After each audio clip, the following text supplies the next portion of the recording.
أعوذ بالله من الشيطان الرجيم.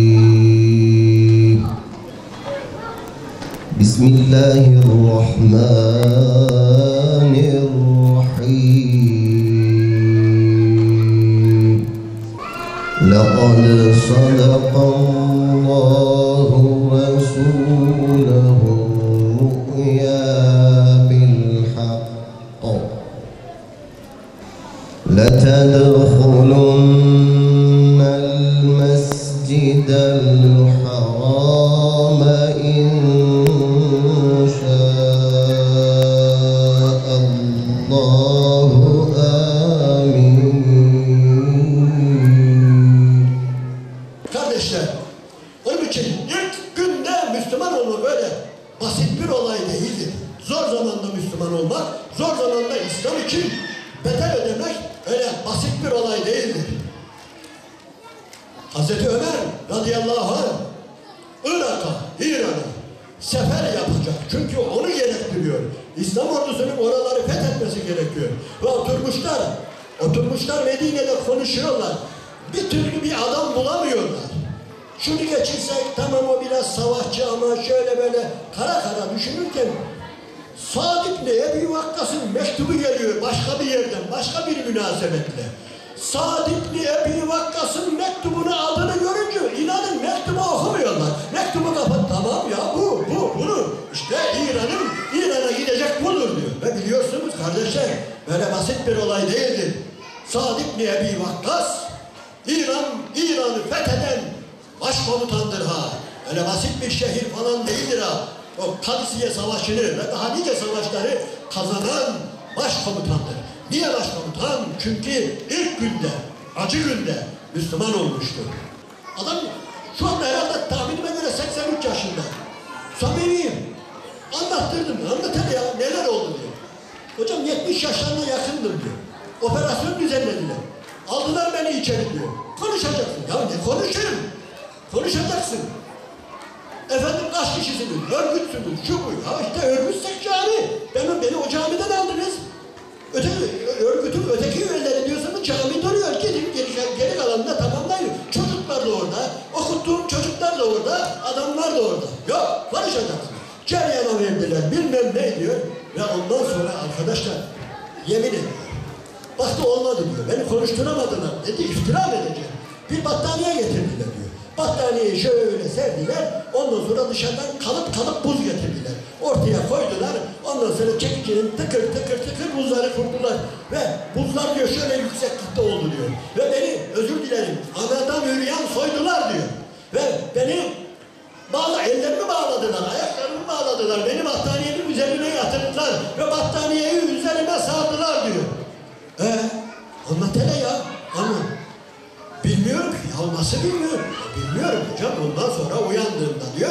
Ben kendimden geçmişim dünyanı ve buz diye bir şey yok. Her yer cımcık su olmuş. Battaniyeye sarılayım. Buyur. Özür dilerim. Ne erkeklik kalmış ne böbrek kalmış. Kardeşler Allah bunları zayi mi edecek? Allah bunları unutacak mı? Yok efendim bunlar ta 1400 sene önce yaşayacaktı da ben onları o zaman muhacir sayacaktım, mücahit sayacaktım. Öyle mi diyecek?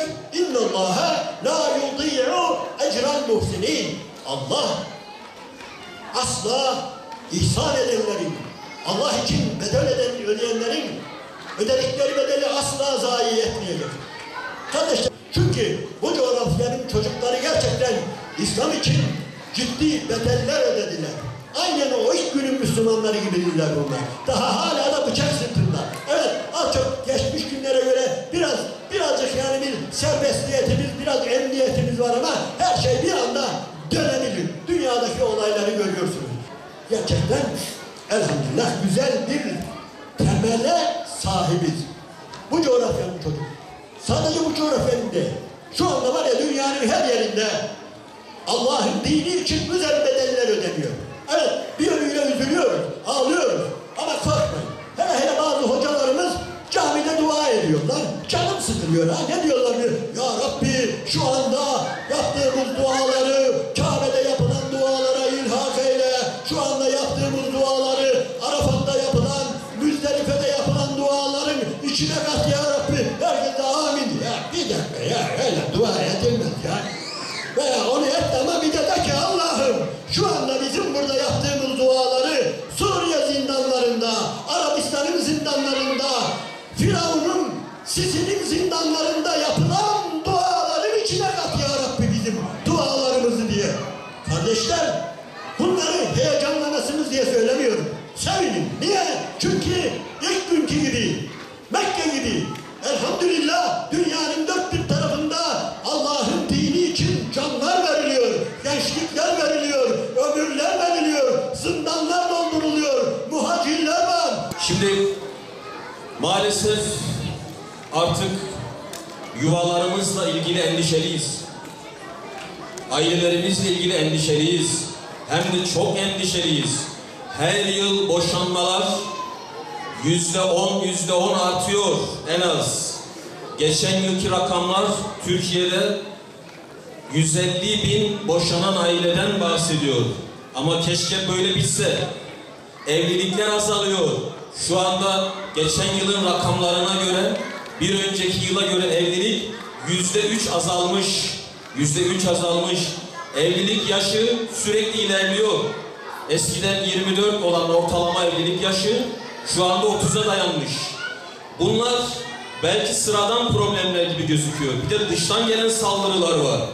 Dıştan öyle açık saldırılar var ki İslam aleminin işgallerle, katliamlarla, sömürülerle durduramayan, sindiremeyen, İslam'ın yayılışını önleyemeyen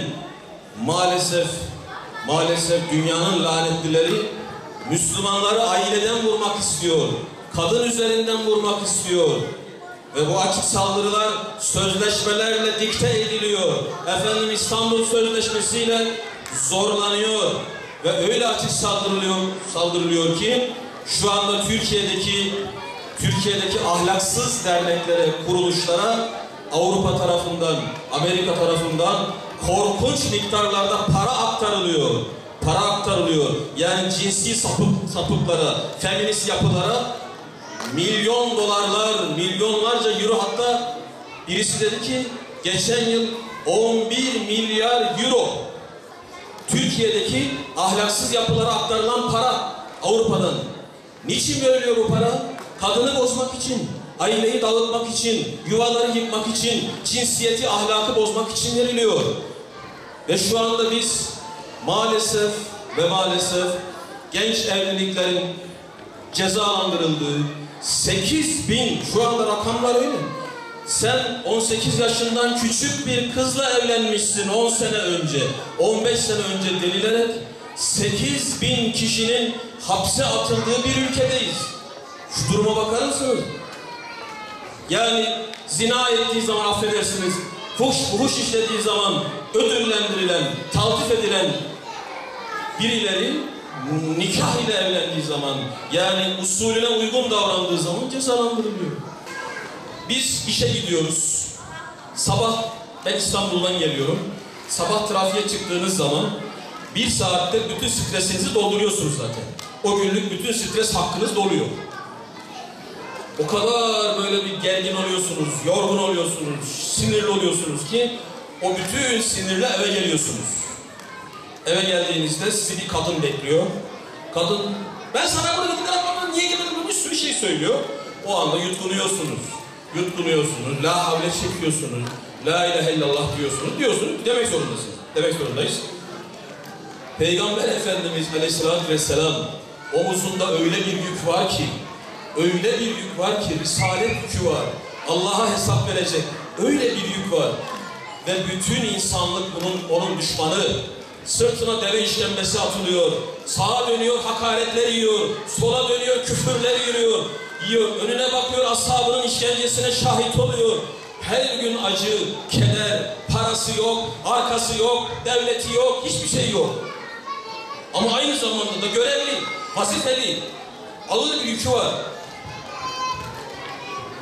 O yorgunlukla, o çileyle her gün 10 yıl her gün eve geliyor.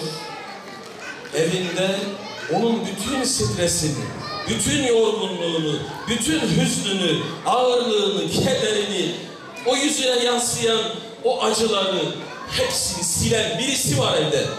Hepsini silen birisi var. Kim o? Hazreti Hatice. O yüzden elem neşrah leke sadrak ve vada'na anke vizrak ellezî enkada zahrak ve rafa'na leke dik. Bu ayetlerde bahsedilen vasıta, vesile hepsi Hazreti Hatice.